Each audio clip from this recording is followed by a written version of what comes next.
Now that you have a wild yeast sourdough starter, let me show you a quick way to make a great tasting bread with it. Keep in mind, this won't be a fancy artisan loaf. I'm making a simple, everyday bread I use for toast and cold or grilled sandwiches. Let's get started. The night before, I poured out about 1.5 cups of starter into a bowl, and I fed it with about 2/3 cups of white flour. I added enough unchlorinated water to keep it a thick batter, and I stirred it with a wooden spoon. Look at those bubbles. I'm going to make 2 loaves of white bread with this. My starter contains some whole wheat flour, but it doesn't seem to affect the result of the white bread.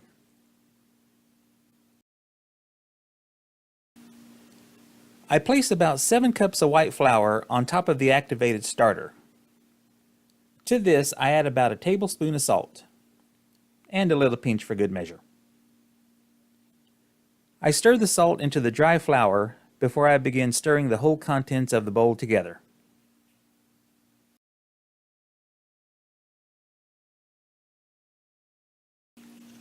Next, I add enough water to create a sticky dough. Notice that unlike my initial handling of the starter, I'm now using a metal spoon. I'm also using water out of the tap. Since the starter is fully active, it doesn't seem to mind. Although I know I don't have enough water in my mixture yet, I begin mixing anyway. I found that the best way to get all this mixed up is to plunge in with my bare hand. I'll gradually add the water I need, that way I won't accidentally put too much in.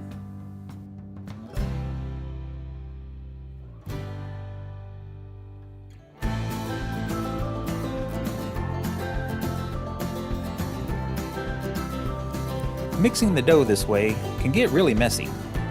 You can try wetting or flouring your hand before you start. I just do it this way.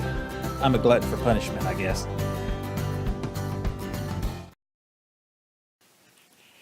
After getting it mixed, cover the bowl and let your dough rest, about 10 to 15 minutes. After setting the clock to 10 minutes, I begin kneading the dough. I dip my fingers in flour to help this process go a little easier. You can also use water. I begin my kneading in the bowl for about 2 minutes. This initial knead makes the dough less sticky and easier to set out on the kneading surface for the rest of the process.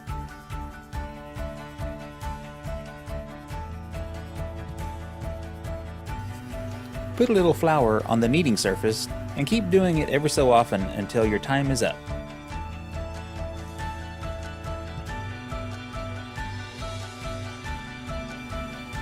Add a little flour to the dough and fold and press. I mainly use one hand, but it's okay to get down and dirty with both. Kneading dough is a great stress reliever.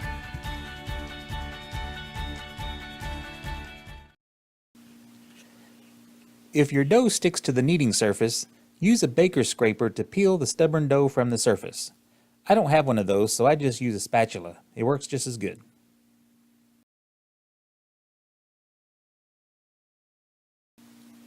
When your 10 minutes are up, your dough should be slightly elastic. Shape it into a ball with the seam side down.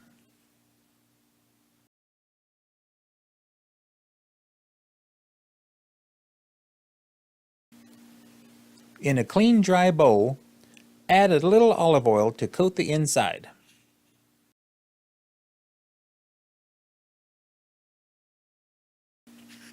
Giving your dough one last shaping, place it seam side down into the bowl.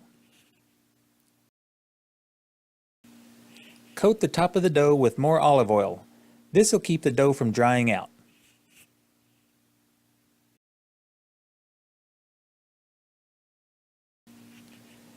Now cover the bowl and get ready to cheat a little bit.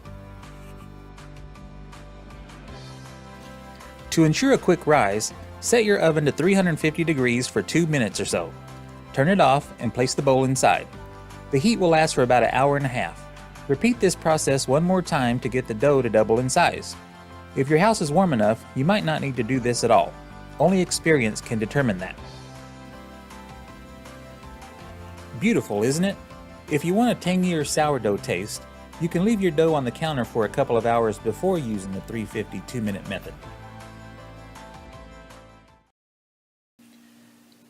Next, coat your loaf pans with olive oil. You can also dust them with flour.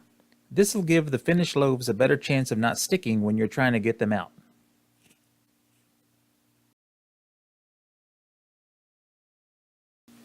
Remove your dough from the bowl and place it on a cutting board. Now shape it into a uniform disc.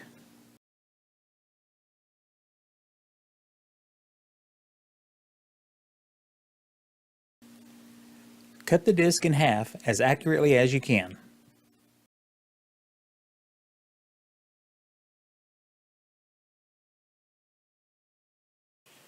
Shape the two pieces into separate loaves and place them in the pans with the seam sides down.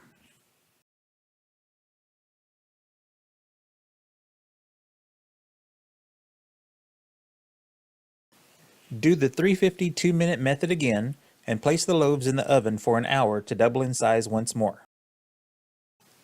This is how they look after the hour's up. They look delicious already. I cut the top of the loaves with a razor to make sure the crust doesn't get done before the inside, which would prevent the bread from rising as much as it should. Place an oven-safe pan on the bottom shelf and set the oven at 425 degrees.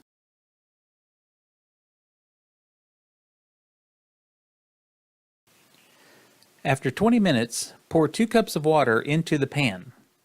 That will create steam, which will also keep the crust from forming before the inside of the loaf gets done.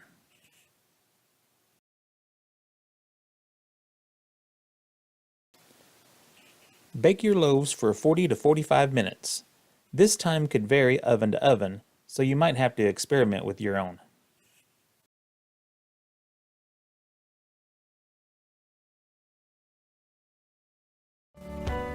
It smells so good in here.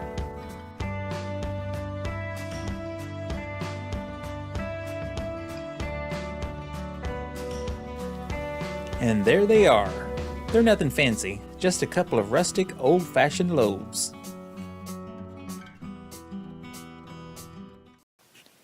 Dump your loaves out on a cooling rack. You might have to run a butter knife around the inside of the pan to loosen the loaf. Let your loaves cool for 2 to 3 hours. You can try out a slice earlier than that, but you run the risk of drying out the remaining loaf a little bit. But I highly recommend taking that chance every once in a while. Fresh, warm, buttered, homemade bread is probably the best thing ever experienced by human taste buds. And there you have it, bread made with wild yeast or sourdough. It takes a little time, but it is truly a labor of love. Enjoy!